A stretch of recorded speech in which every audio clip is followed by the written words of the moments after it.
This segment of DoD TV's Wildlife Obsession is brought to you by Analogics. Protect your herd with the power of science. This week on Wildlife Obsession, we've reached the show we've all been looking for. We've reached the end. We're going to close the book. We're going to close every chapter.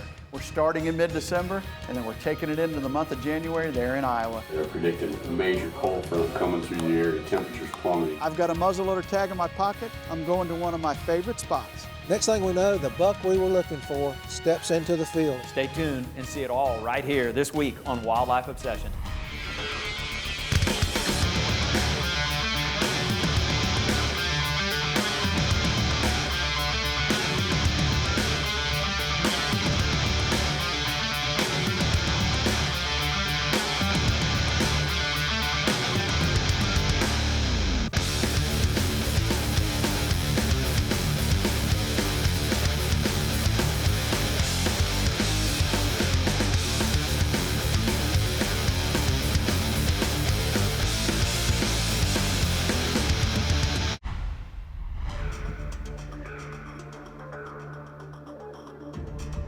C5. That's not our call right there. We're actually boarding over here, but they are letting us on, and we're flying down to Terra to chase some whitetails during the rut. We're leaving the snow for something a little warmer and hopefully a lot of big buck activity. Off to Terra. Jackson, Mississippi. If everything works out right, we'll be in a tree stand yet this afternoon. How we doing? I'm doing fine, man. Y'all? Dave Kramer. Good to meet you. Good to meet you. Mike Jones picked us up at the airport, drove us about an hour to Terra. We were off to the tree stands. It's awful neat being down here in weather that's 40, 50, 60 degrees when you leave stuff at home that's 10, 12, or 15. Well, as you can see, there's lots of pretty colors on the radar right now. We've been at a standstill for the last day. We're sitting it out. We're going to try to go in late morning and sit the rest of the day. They're predicting a major cold front coming through the area, temperatures plummeting from 60 down in the 30s and 20s tonight. Well, we finally got the break in the weather we've been looking for. We missed 2 hunts now the last 2 days. Last night, this morning, clouds are breaking. Temperatures dropped considerably. We're heading out for an early afternoon hunt. I'm up to bat tonight, first time in. Man, does it feel awesome to be in the tree. Immediately we start seeing bucks chasing does. Somebody flipped the switch and these deer are cruising hard. Off in the distance we see a big mature whitetail that Mississippi's known for. Couldn't get him to come in. He wandered off through the bush. Nice buck. Definite shooter for down here. Well, just as we started getting bored, I look up and here comes a really nice 8-pointer come cruising right towards us. Well, I grabbed my bow off the hanger. I drew back. He cut in the bush about 35 yards. I wasn't able to get a shot.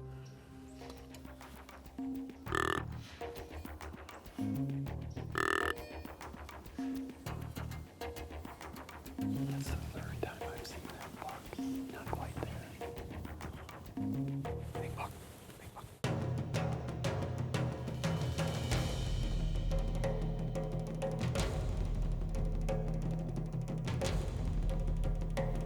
Good. Shot.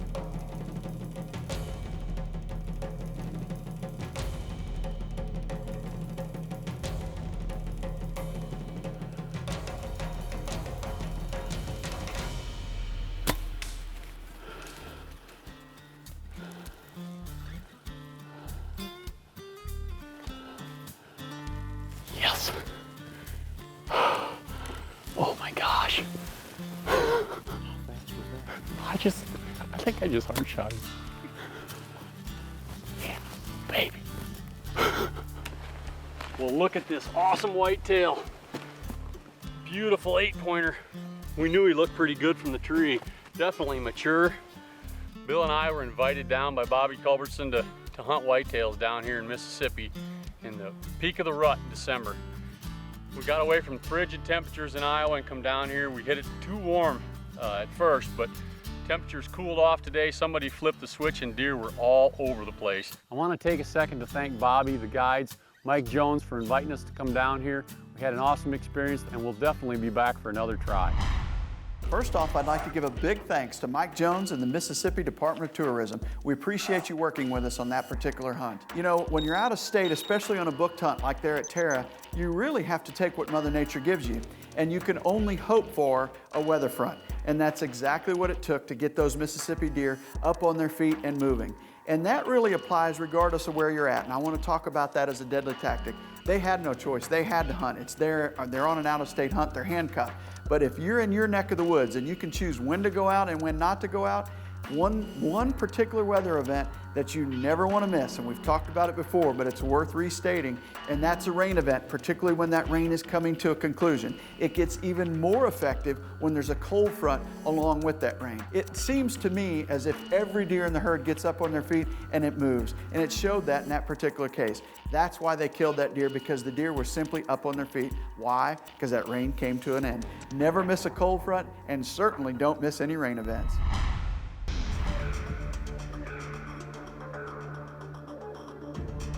Come on, Ice Crisis 07 hits us square in the face. Well, our power's out, so we might as well go hunt. We'll find out what they're gonna do on an icy morning.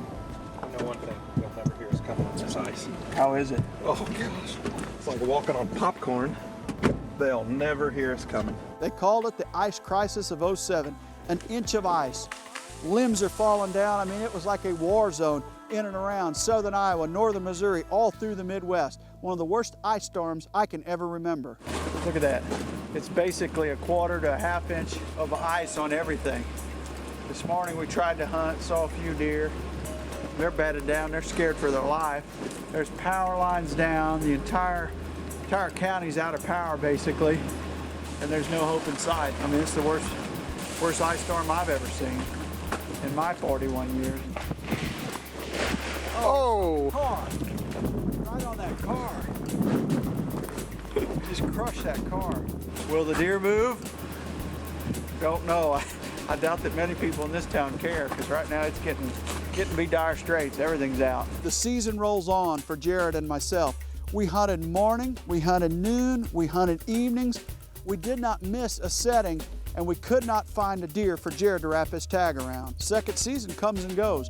No luck. That's the way it goes. 9 straight days, not one shooter, by our definition of 5-year-old or better, did we even see. Jared heads back home for work commitments, getting ready for Christmas. I've got a muzzleloader tag in my pocket. The skies are clearing up. I'm going to one of my favorite spots. Maybe, just maybe, the tides have turned. It's 3:30 and we've seen 13 already. Temperatures have warmed up. The deer start to move. All of a sudden, racks start to enter the field. Nice bucks, but not exactly the buck I'm looking for.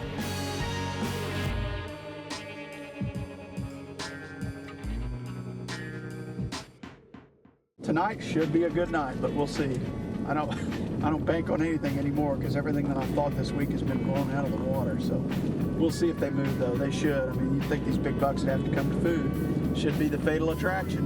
That's the buck we've been waiting on right there. Big mature buck. Took extreme conditions to get him on the food, and he's still not on the food. If he gets in here close, we might try a shot at him. We'll see if he gets close enough. He is a whopper. 22 inches wide, 21, something like that. Big 6-year-old buck, or big 5-year-old, I think. He's coming.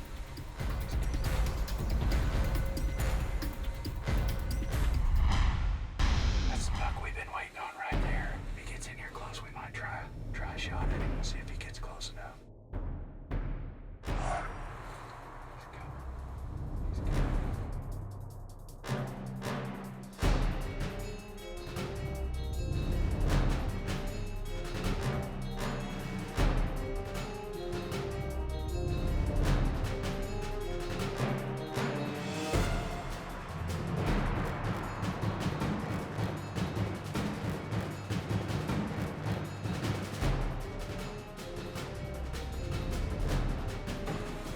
Just switch positions. We did it so that the smoke doesn't block the view. He's at 115 yards. If he gets in here to 100 or so, we're gonna try. We're gonna wait till we get a good view of him though.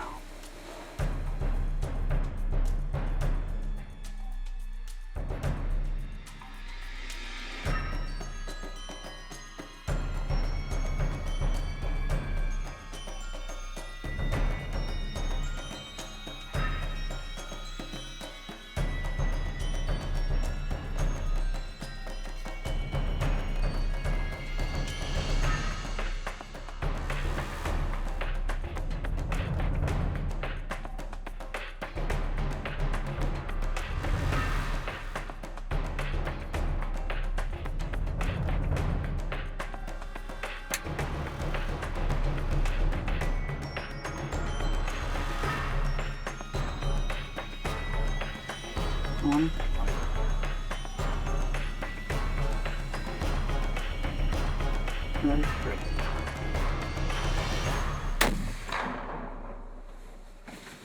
Come on, go down, go down. We did it. We did it. He came back.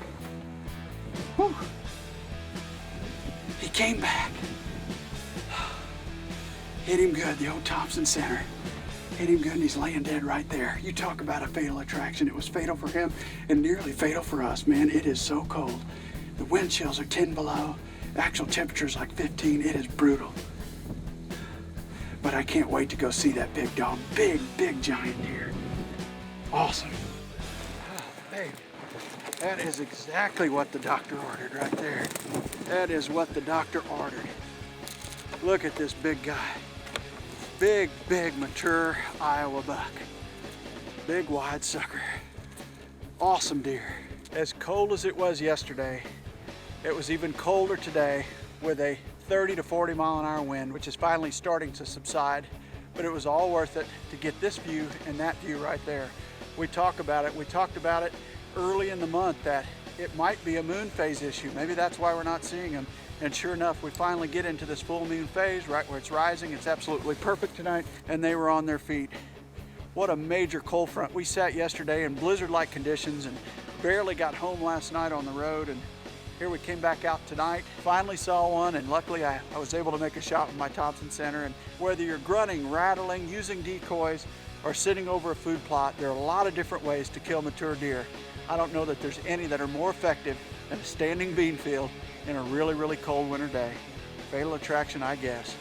It was nearly fatal on us. What a beautiful buck. Can't be more proud or more happy. What a great end to my Iowa season. The buck's now on the ground. Celebration begins. Start going back through my mind. Who is this deer? I didn't recognize him when he hit the field. He's just not on my radar. Look through all the different wildlife I can't find him. Start going backwards in time. Have we ever seen him before? Then all of a sudden, it hits me. It's the wide 10 that Coondog and I, 2 years previous, had an encounter with. It's the only other time I've ever seen this buck. He was 3.5 years old, probably a 135, 140 class deer. Coondog passed him, and now 2 years later, he walks back into my life. And on top of that encounter, we also had sheds to this buck. We'd found the same side 2 years in a row. And then here I am, lucky enough to sit behind him when I took him on December the 23rd. You just never know when a buck that you pass is going to walk back into your life. What a great way to end the season. This segment of DoD TV's Wildlife Obsession is brought to you by Scent Crusher. Scent off, game on.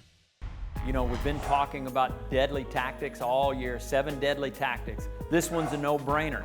It's late season, hunting a food source, hunting standing beans there in Iowa. I don't think it gets much better. You just saw proof of all the ice and the damage that it had done, just a tremendous ice storm. Well, what a better place to sit than a standing food source. I mean, those deer are slaves to their stomach. They feel the need to feed, and they're gonna be on standing food wherever it's available. So if you've got a standing food source, late season, bitter cold temperatures, front that had just passed through and deposited ice everywhere, it's kind of a no-brainer. Brother Mark's always on them, always seems to have really, really good success, and this time was just no different.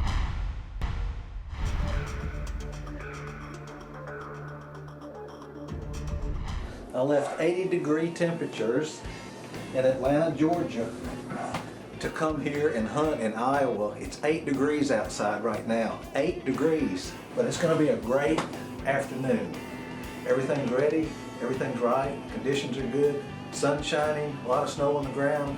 It's going to be a great afternoon. I'm excited. You know, I'm a little bit nervous for this hunt because we've not exactly been seeing a lot of mature bucks, but the conditions are right. I'm hoping tonight's the night. I'm hoping something comes out onto one of my favorite fields. Mark had a ground blind set up on the edge of a bean field, and these deer were really coming into late season food sources this time of year, and that's really Mark's strategy for hunting this time of year. Home sweet home.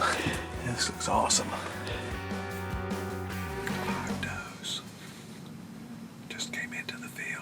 Next thing we know, the sun just about dropping over the horizon, and the buck we were looking for steps into the field.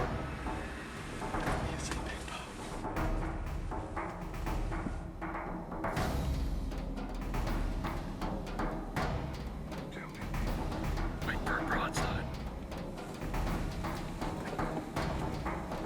Don't want to shoot him like that.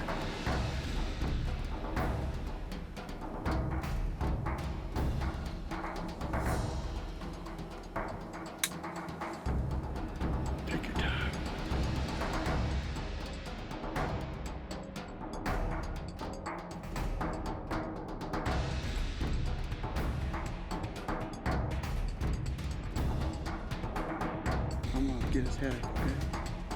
Matt! Kill him.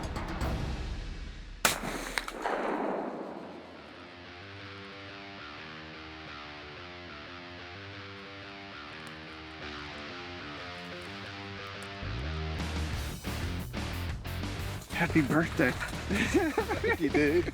Happy birthday, brother. Thank you. Thank you. One day early, huh? Congratulations. Yes. I'm telling you, that deer's big. This is deer hunting at its best. He's right over here. See that big rack sticking up? He's got a wide spread. He's got to be 20, 21 inches. This is a dream buck. What a way to bring in the new year. What a birthday present. Look at there, mister. Congratulations. Thank you, Mark. Thank you. You're the man. No, you are the man. What a pleasure. What a pleasure it is to be out here hunting with you. You get to hear about so many big deer across the country. I mean, that has to be just a pleasurable experience each fall and each summer. It never, it never gets old. People ask me all the time, don't you get tired of seeing pictures of big deer? Never get tired. Never get tired of new stories. Proof positive with what's sitting in front of you. A giant wide mainframe 9-10 with a big double beam. We've been looking for this buck all fall. We got just a glimpse of him during the rut. One of our neighbors, Little John, got a clip of footage of him, and I've been looking for him, couldn't find him. And you found him tonight and made a perfect shot. And I want to tell you, I said it in the blind and I mean it. It's a privilege and an honor to have you. And I've been reading your stories since I was a little kid. I don't want to give your age away, but tomorrow here's your birthday. So I hope that I can have the same fire that you still have in your heart when I turn into my 60s. I'm sure you will. I'm sure you will. Let's talk about our deadly tactics. I want to talk about MRI, our scouting. We use our Reconyx cameras so often and we depend strictly on the information that we gather from those cameras. But those cameras don't always tell the entire story. I want to talk a little bit about scouting and not always depending just on that information. Sometimes you have to depend on your own eyesight, the observed movement that you see. And had I not talked to Little John and he told me about that buck, I probably wouldn't even have gone to that particular field that evening because I had some other deer in mind. But we went there and we ended up killing that deer, and I do not have a picture of that buck. So the cameras don't always paint the entire picture, but that's the magic of deer hunting. You never know what buck's gonna show up. Just because you don't have a picture of him doesn't mean he's not in the area.